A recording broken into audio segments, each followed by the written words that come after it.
Hey guys, what's up? It's Q-Ill. Finally have a little bit of time.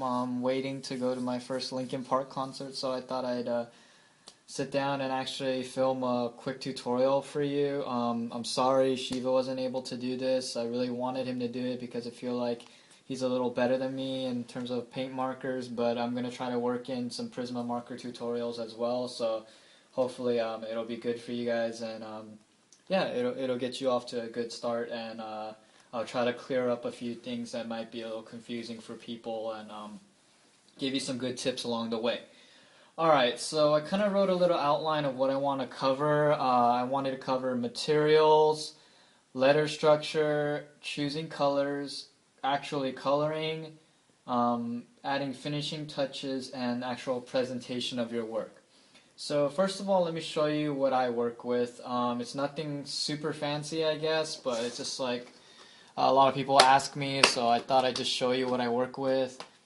Okay, so what I started with at first, when I didn't have that much money, were Sharpie paint markers. These are good for the beginner, and they come in various sizes, so you can get like any size from the big ones. Actually, these are still medium to smallish mediums and to smalls. Be aware though, Sharpie comes in two different, I guess, flavors you can call it: paint and poster paint. And paint is oil based and poster paint is water based. And what that does is it gives it different opacity, which means how solid the paint comes out on different surfaces. So just keep that in mind, especially if you get something like white paint versus white poster paint. It's going to come out differently whether you're tagging on plastic or paper. If you tag on paper with one of them, then it's not going to show up.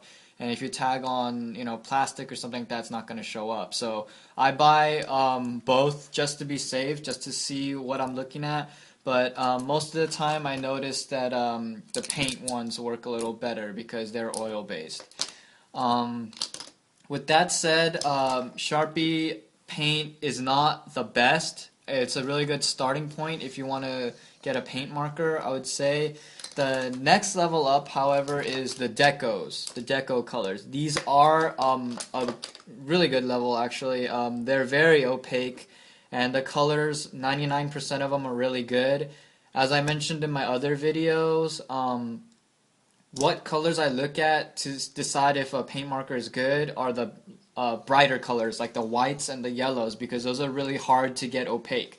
If you have a black marker, even a Sharpie is pretty opaque, and it's not that hard to make a good black marker, but colors like the yellow and the pinks and the whites are really hard to come by. You can see I even have like the Pen Touch Sakura white. This thing exploded on me. I have white out, and I have the poster paint, which is also really good. But the best one out of all the paint markers, I would have to say, is still the Molotow One4ALL markers. Has the best white, period. It's pretty much bulletproof. It colors over everything, and I highly recommend them if you can afford them. They are super pricey. So that's why I say you could probably get by with Decos and be just fine. It's not a big deal. If you have to have the best of the best, I would say load up on your Decos and Sharpies, but when it comes to the yellows and especially the whites, just buy the Molotow white and get a refill of that because you're definitely going to want it. It's really good paint. I do have some of these. I don't even know what the name of it is because it's in Japanese, and I bought these for $1 at a local Japanese 99-cent store. They're pretty good, but don't last as long. But the cool thing about them is they seem to be refillable if you crack them off. So sometimes at the 99-cent store you'll be able to find something cheap like that, but generally speaking with markers you get what you pay for. So as you guys can see, I have a wide array of colors just because you never want to be unprepared. And if you know you like specific colors, like I know I use a lot of green and orange and purple, then buy extra shades of those colors. Don't buy a million browns that you'll never use. Like I think I've used this brown like twice, so just keep that in mind, okay? I have a few crink markers that are just for tagging mostly. I can't really do any detail work with that, so yeah, just keep that in mind.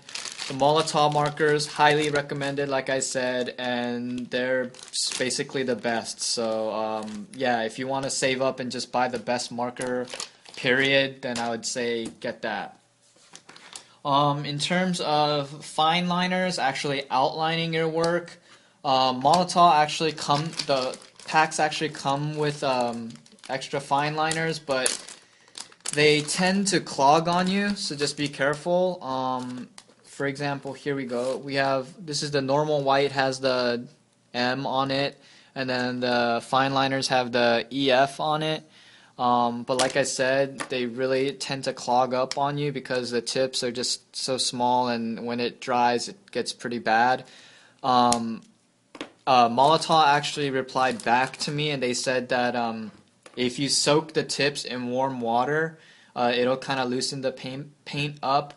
Another trick I found was if you just have like a loose canvas board, you can just kind of rub it on the canvas board, and I guess that gets it going again, so that helps it out.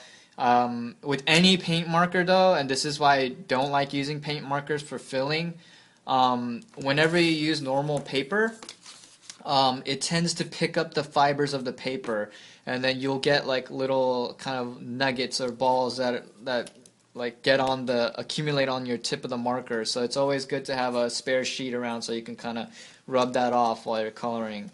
You guys know what I'm talking about if you've ever used a paint marker. So just know that's normal and it happens. So yeah, that's pretty much all the markers I use. Of course, I love fresh Sharpies. They're my best friend. And the two type of fine liners I work with are the Prisma fine liners, which are pretty good, and the Micron fine liners. I heard the Copic fine liners are actually better than both of these because they don't bleed at all. These, even though they say they don't bleed, they actually do. So make sure if you're outlining before you color to give it plenty of time to dry, and be careful when you're coloring over anything because it'll smear it.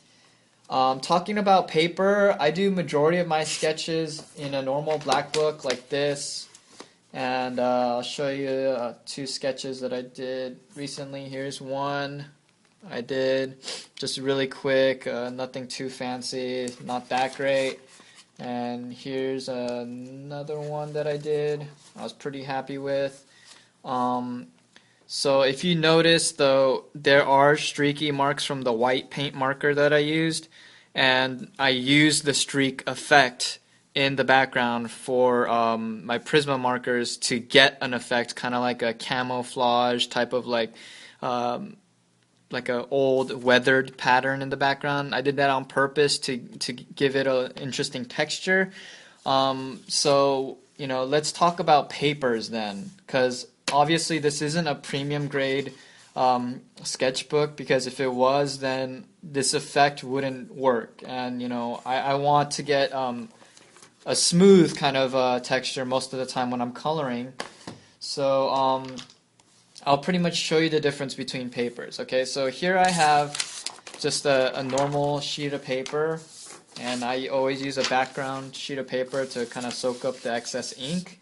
And here's a pretty good paper I found for marker. This is Bristol paper, smooth. You don't want to get like a rough textured paper too much, because as I said before, it'll pick up the fibers of that, and your drawings won't be as smooth.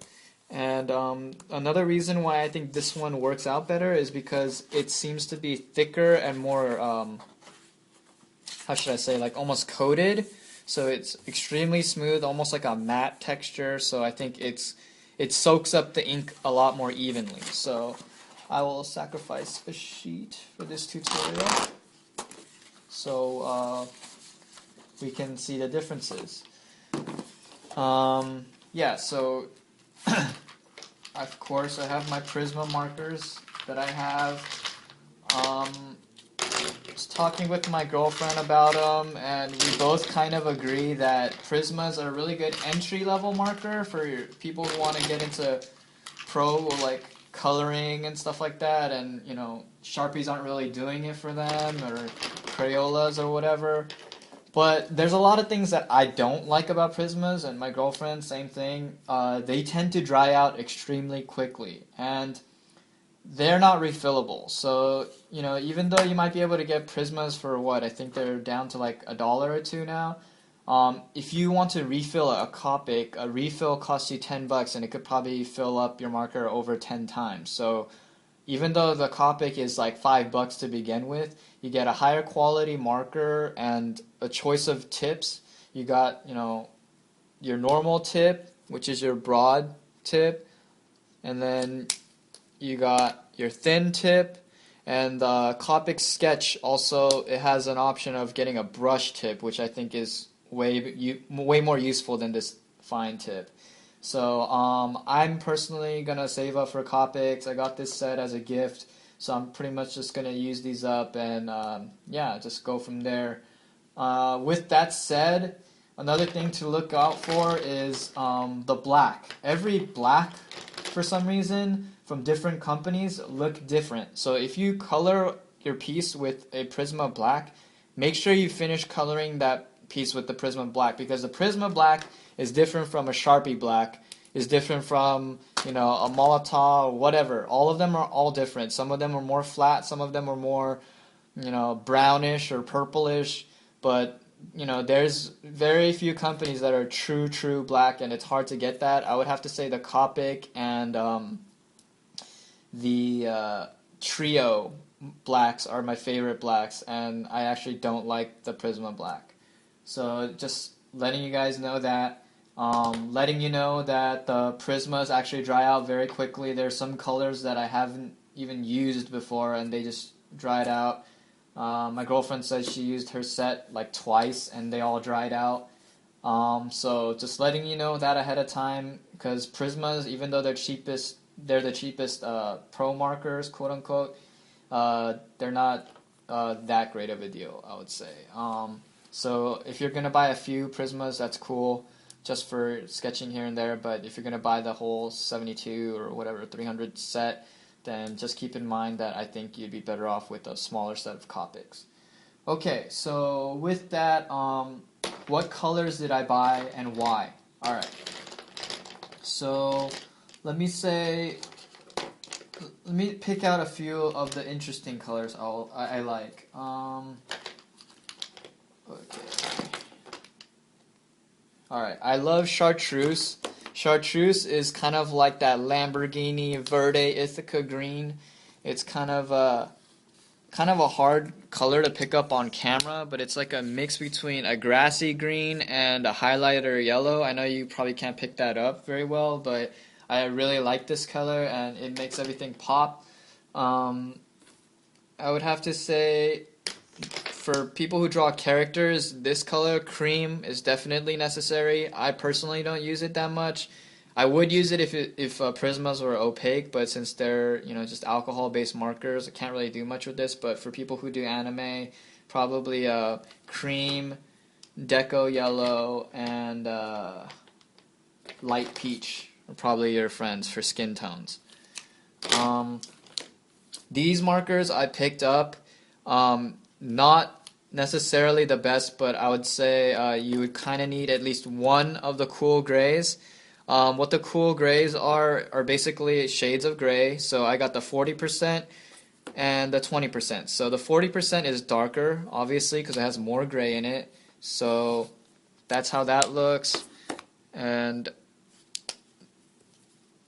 that's how the 20% looks. So the 40% is twice the darkness of the 20%, and then of course you have like the white of the paper. Basically, this is really good for people who want to shade, and they might not necessarily know which hue or which shade goes with whichever color they want to shade with. So you can just color on top of other colors with this, and it'll kind of give that shaded effect. And of course, you can let it dry and then shade over it. Yeah, so I guess I'm running out of time, and I'll continue the tutorial in the next video. Thanks.